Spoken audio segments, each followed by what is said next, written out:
who survived the blizzard. Reading tips.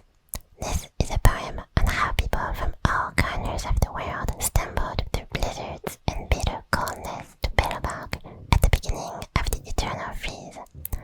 With the arrival of the Ice Age, winds grew stronger and the temperature dropped even further.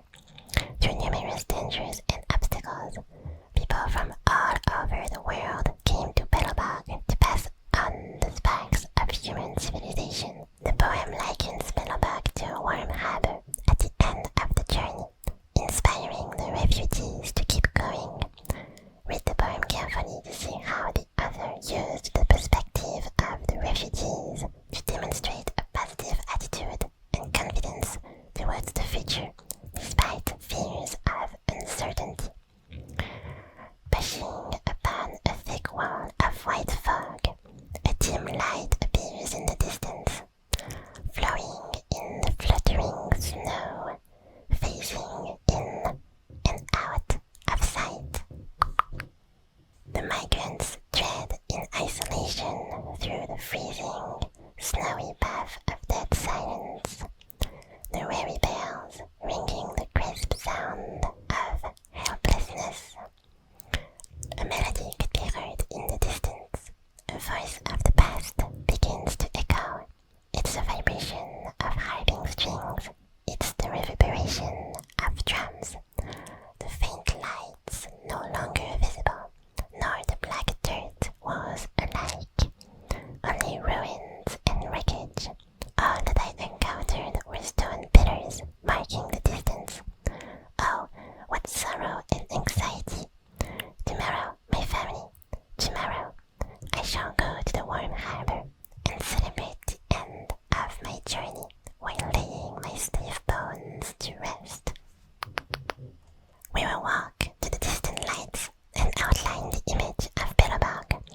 The long night extends the weariness of the travelers, but it cannot make us lose hope. Oh, how it troubles me. Family, our journey is going to be a long one.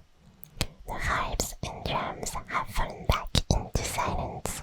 All that's left is the fatigue bells ringing in the wind, in the direction that the lights once were.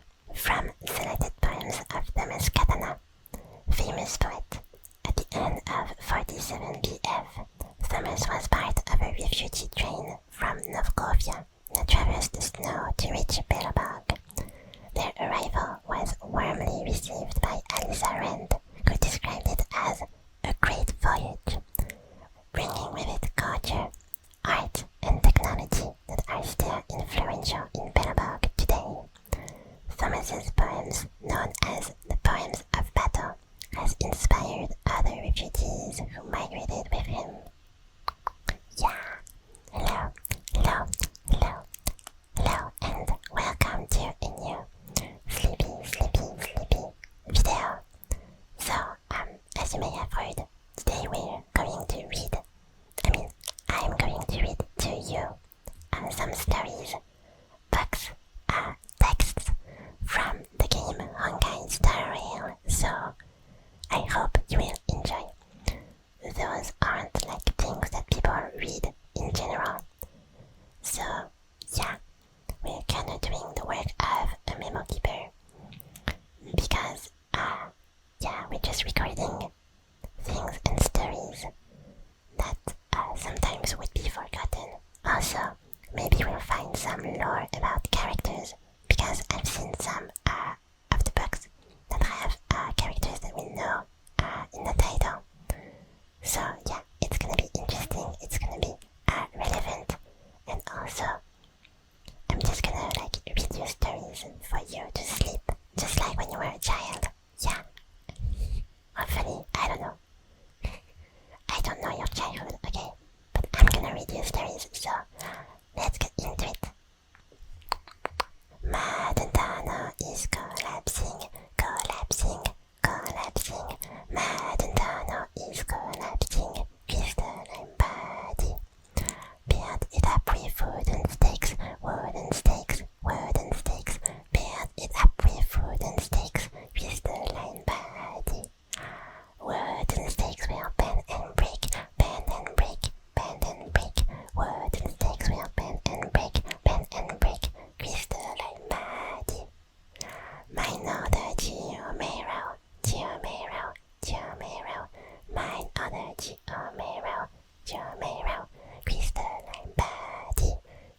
song survives, there also exist other theories of its origin. A result of resistance to fragmentum corrosion. There's another theory. Fragmentum monsters appeared suddenly in many of the mines as fragmentum activity increased. It was too dangerous to examine the deep underground mines one by one, so the Supermain Guard stopped the fragmentum monsters' invasion by continuously bombarding the Maddon tunnel. Crystalline Body was believed to be a playful painter of the fragmentum monsters, but because the existence of the Maddon tunnel couldn't be verified, many people don't believe it actually happened. The old world's primitive idea of sacrifice. Other theories relate to primitive cultures from the old world that a sacrifice can protect tunnels from collapsing. However, that theory doesn't work in the underground because mine tunnels will collapse no matter how many people's lives are sacrificed. Yeah, it makes sense, right? Yeah. So I hope you enjoyed this little tune I sang for you. Let's continue. Herta's Manuscript. Preface. On that day, Scholar Cleo from the Candelagraphos asked me, "Is there something you would like to write for the universe?" I told her there was nothing, and she replied solemnly, "Please just write something. It's a request from the IBC." To be honest, I've never thought about this before. The Genius Society has its own rules and rarely ever shares anything with the outside world. Actually, why should we care about what happens to the universe? Our research and discoveries make us happy, and that's more than enough. Even if the cosmos were to go into all-out war, we would be able to take care of ourselves with our abilities. However, judging from a different perspective, what harm could it do even if I were to write a book? None that I could think of. In fact, I'm not the only one who's thought about publishing in the history of the Genius Society. Sendar, member 1 of the Genius Society, wrote a book before. Aiden, number 22 and inventor of the 9-worded formulae, also wrote a book. To my knowledge, Scrotum, number 76, also wrote a booklet a few Ember eras ago to educate its butler on the maintenance of large computer management system. Besides the great nose, the erudition also stored all the information within its body. Isn't this also a form of writing? Having thought all of this, I feel it would not be as bad a thing to actually sit down and write a book of my own. The IBC sent someone last week to deliver the down payment for the book. I was shocked to see the number of zeros on it. I began to think seriously about writing. First, I need to explain the content of this book within this preface. It will not contain any of my groundbreaking discoveries, nor will it have intrinsic mathematic deductions, though I am famous for the above. I wish to display my true self here. Truth be told, I want to write a book about the universe, eons, factions, and everything else. I have had more frequent interaction with other worlds in the past Ember eras. I began to work with the IBC, assisted Shanzhou in their battle against the abominations, got my hands on numerous collections from the Astral Express and stirred up trouble with the Garden of Recollection. I've been more active recently than I have ever been before. I've noticed that the truly interesting things in the universe aren't its called laws and rules, but the eons formed of a highly condensed philosophy and the foolish, conniving humans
solved the solitary waves theory and the spark model hypothesis at a very young age.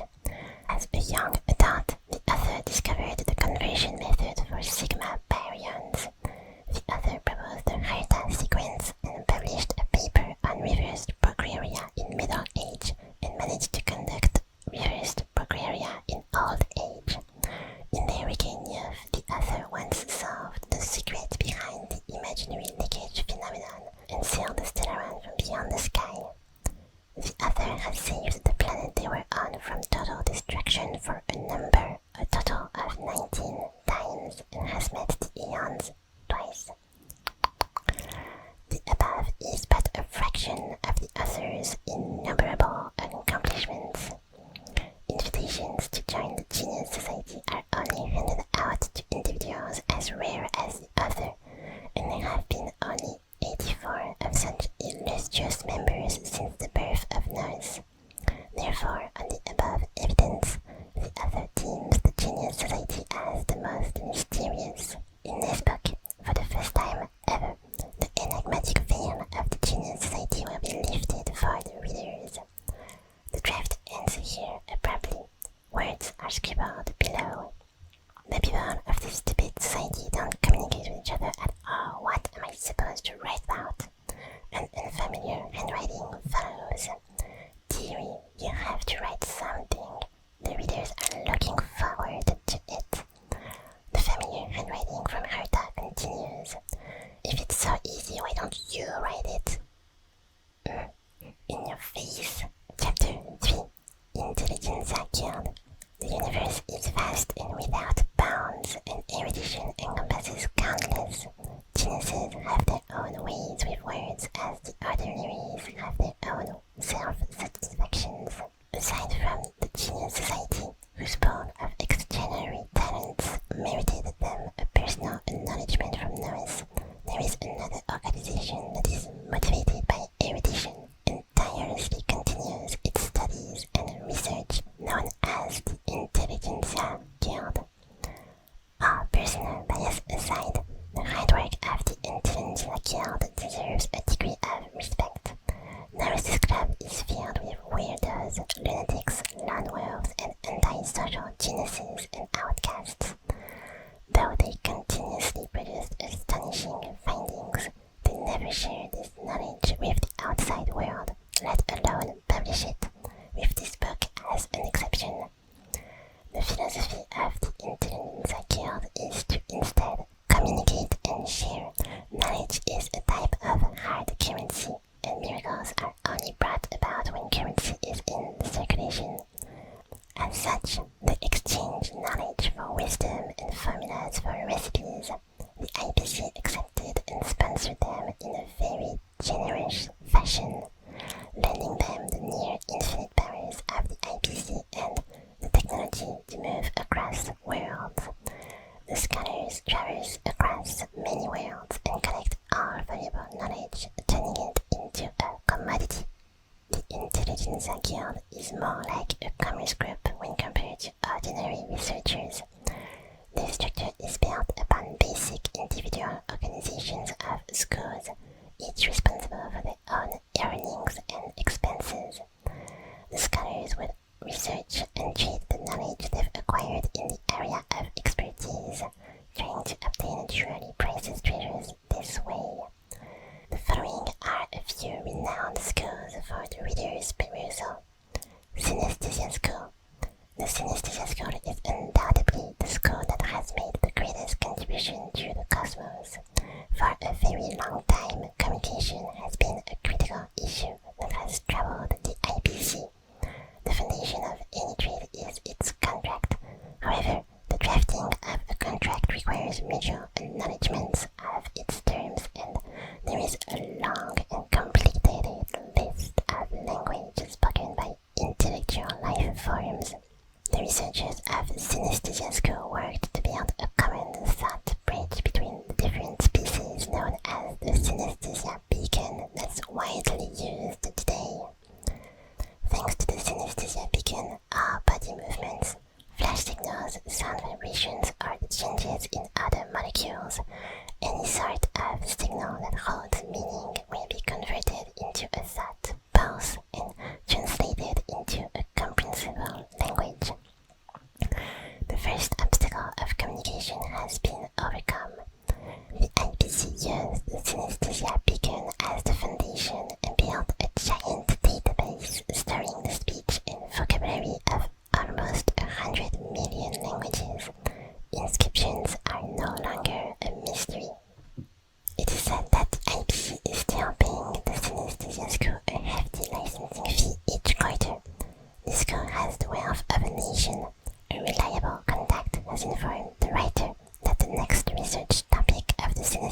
disco will be long-distance communication via ultra-remote sensing technology. This technology was already invented by Elias Salas, member 56 of the Genius Society, and put into the use of the Genius Society over 100 Amber eras ago. But of course, the geniuses encouraged the average Joe to continue to develop their own erudition. Astral Ecology School. This school views the cosmos as a large ecological observation subject. They are obsessed with studying the void song whale, radiant jellyfish, and other organisms of the cosmos.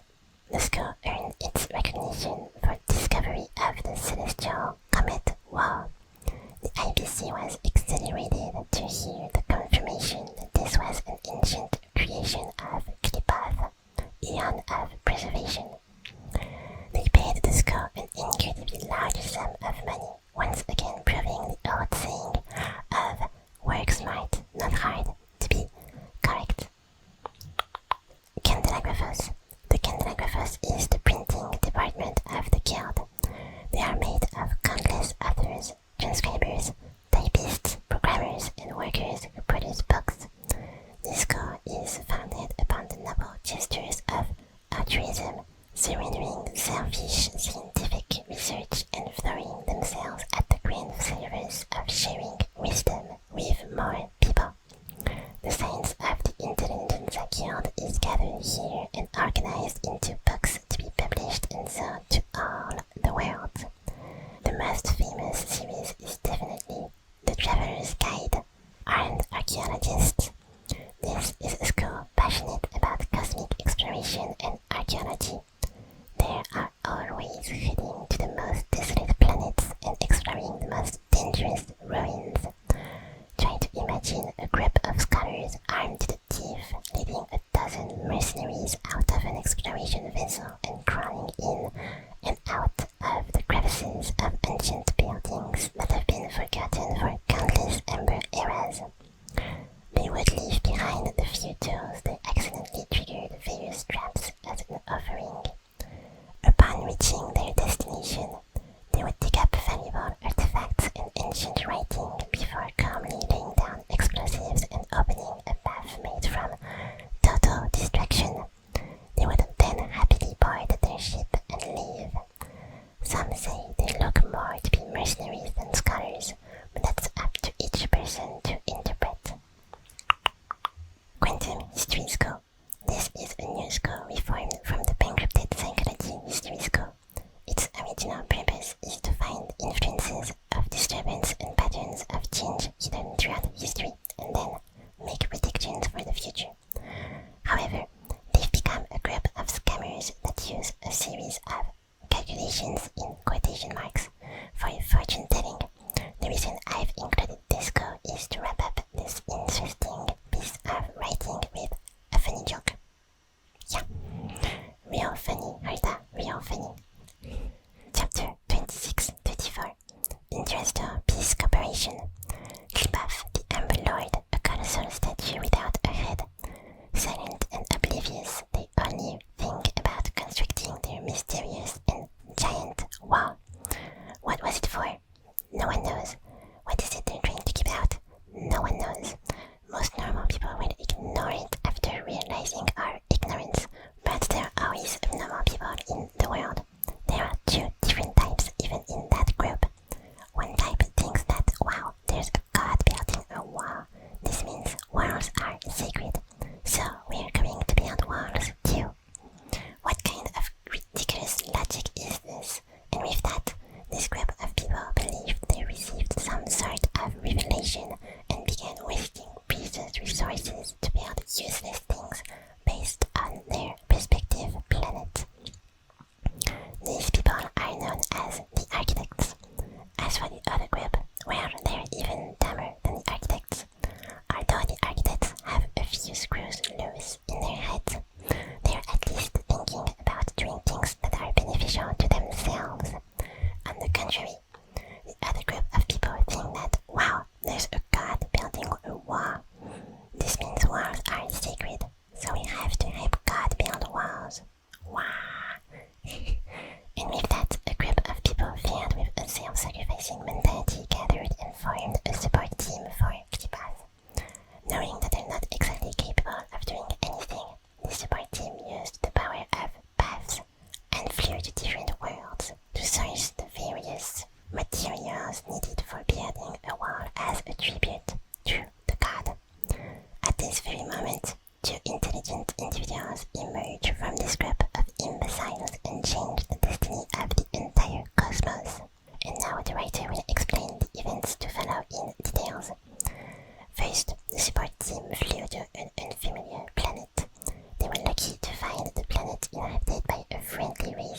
received them warmly.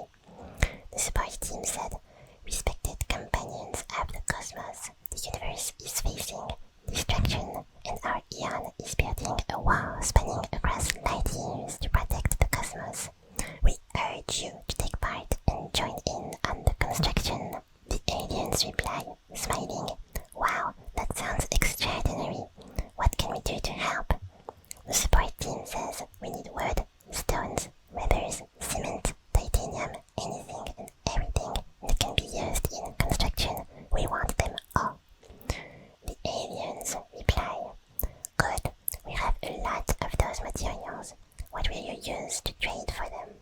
And this is where the first landmark of economics was born, the trade of resources.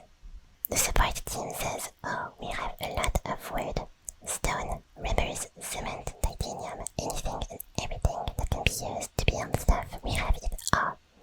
The alien replies, "This kind of trade would be pointless." And this is when the wise ones take the stage.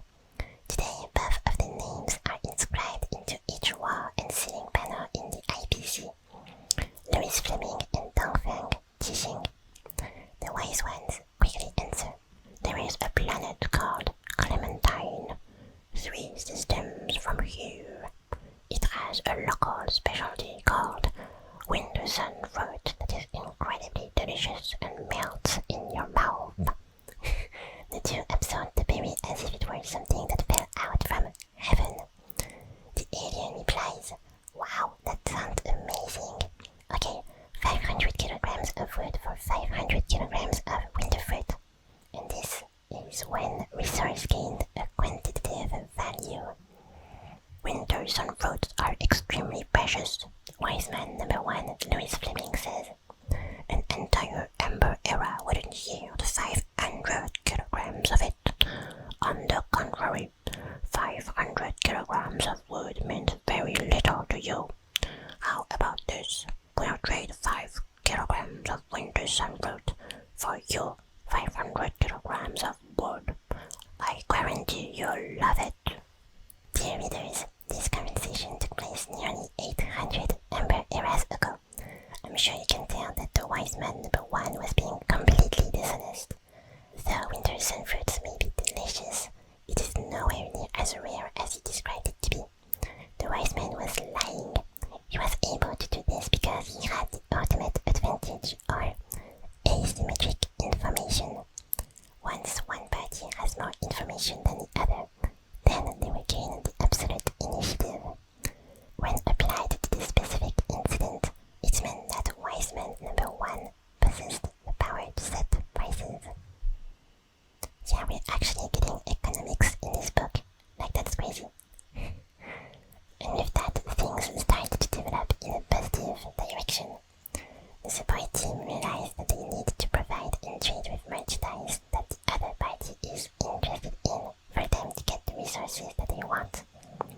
The support team no longer purchases only construction materials but start to buy food, drink, clothes, and everyday goods. They bought everything that the other planets would be interested in. The more business they did, the bigger the business grew.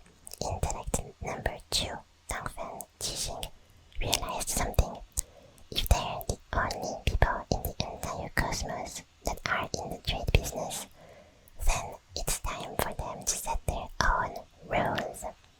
And with that, the galactic currency was born. More than 770 Ember eras ago, Louis Fleming and Dongfeng Jixing announced the reformation of the support team and started the Interastral Peace Corporation, IPC. At the same moment, the IPC introduced the Universal Galactic Currency.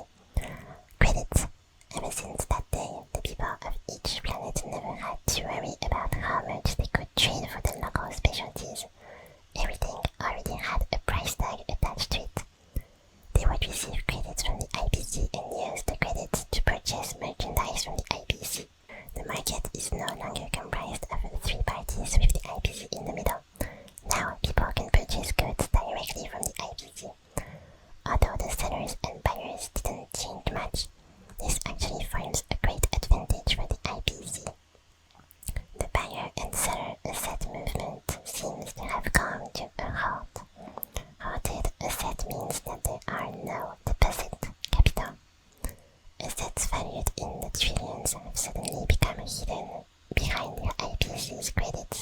and immediately filled the IPC's pockets. But the IPC has bottomless pockets. And just like that, the IPC turned from being just a small organization sourcing materials for an eon to the strongest force in the entire cosmos. However, it is worth mentioning that even after having made such a great accomplishment, the IPC never forgot why the organization was put together in the first place. The construction materials the IPC has accumulated over 800 amber eras and are piled across each planet surrounding Aeon Klibath. The Aeon has never uttered a word about their actions nor made any use of their offering. Even so, the IPC's outlook remains unwavering. This is what you call faith. Yeah, good story, I liked it. It was surprisingly about economics and very close to real-life economics, so yeah, and also lore for the formation of the IPC that I did not know. So yeah, I guess we learned a lot. I want to thank you for watching if you watched all the way to the end of the video. And I'm gonna tell you good night, or good day, depending on when you're watching. This has been a bit of a weird one. I recorded this in 3 parts, and the part that I did yesterday was so bad because my wisdom teeth, I got them removed and my voice was all weird and my mouth was all weird, so when you need to